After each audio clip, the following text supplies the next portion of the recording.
بسم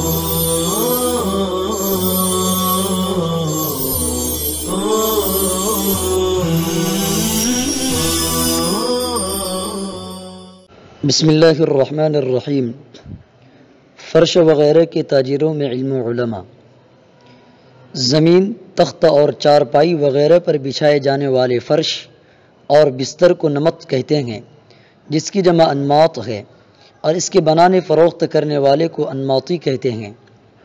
جیسے حبیب بن ابو حبیب جرمی انماطی صاحب الانماط بصری نے امام حسن بصری، امام ابن سیرین بصری سے روایت کی، اور ان سے موسیٰ بن اسماعیل نے روایت کی۔ یہ مشہور محدث عبد الرحمن بن محمد بن حبیب کے دادا ہیں۔ نمبر 2، حیان بن سلیمان جعفی انماطی کوفی بیاع الانماط یعنی فرش فروشی کے تاجر ہیں۔ انہوں نے سوید بن غفلہ سے روایت کی، اور ان سے منصور بن معتمر، سفیان ثوری نے روایت کی۔ نمبر 3، ابو الحسین زید بن حسن قرشی انماطی کوفی صاحب الانماط نے معروف بن خربوذ، علی بن مبارک اور جعفر بن محمد بن علی سے روایت کی، اور ان سے سعید بن سلیمان واسطی، نصر بن عبد الرحمن وشا اور علی بن مدینی اور اسحاق بن راہوی نے روایت کی۔ محدثین کے نزدیک غیر معتبر ہیں۔ رنگ ریزوں میں علم علماء۔ رنگ بنانے اور بیچنے والوں کو صبغی کہتے ہیں، اور جو لوگ کپڑا رنگتے ہیں اور مختلف قسم کے رنگوں سے کپڑوں کو زینت دیتے ہیں، ان کو صباغ کہتے ہیں۔ ابو خریم یوسف بن میمون صباغ حضرت عمرو بن حریث کے خاندان کے غلام تھے۔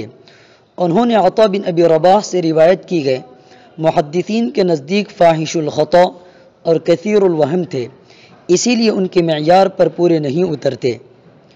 ابو نصر محمد بن فضل بن محمود صباغ اصفہانی کا تذکرہ امام ذہبی نے تذکرۃ الحفاظ میں الحافظ، العالم، مفید الجماعہ کے القاب سے کیا ہے۔ انہوں نے عبد الرحمن بن ہندہ، ان کے بھائی عبد الوہاب بن مندہ، ابو الفضل برانی، ابو بکر بن ماجد، عائشہ بنت حسن ورقانیہ وغیرہ سے روایت کی ہے۔ نہایت سریع الخط تھے، ضخیم کتابوں کو کم وقت میں لکھ لیا کرتے تھے۔ اس قدر کتابیں نقل کی ہیں کہ ان کا شمار مشکل ہے۔ احادیث کے عاشق تھے، اور ہر قسم کے عالی اور نازل احادیث لکھ لیا کرتے تھے۔ نہایت نیک سیرت اور صالح عالم تھے۔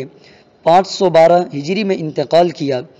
سلفی کا بیان ہے کہ حافظ ابو نصر صباغ کے انتقال کے بعد میں نے ان کو خواب میں دیکھا اور پوچھا، آپ کے ساتھ اللہ تعالیٰ نے کیا معاملہ کیا؟ انہوں نے آستین سے حدیث کا ایک جز نکال کر کہا کہ اسی کی وجہ سے اللہ تعالیٰ نے میری مغفرت کر دی۔ بقیہ آئندہ انشاءاللہ تعالی۔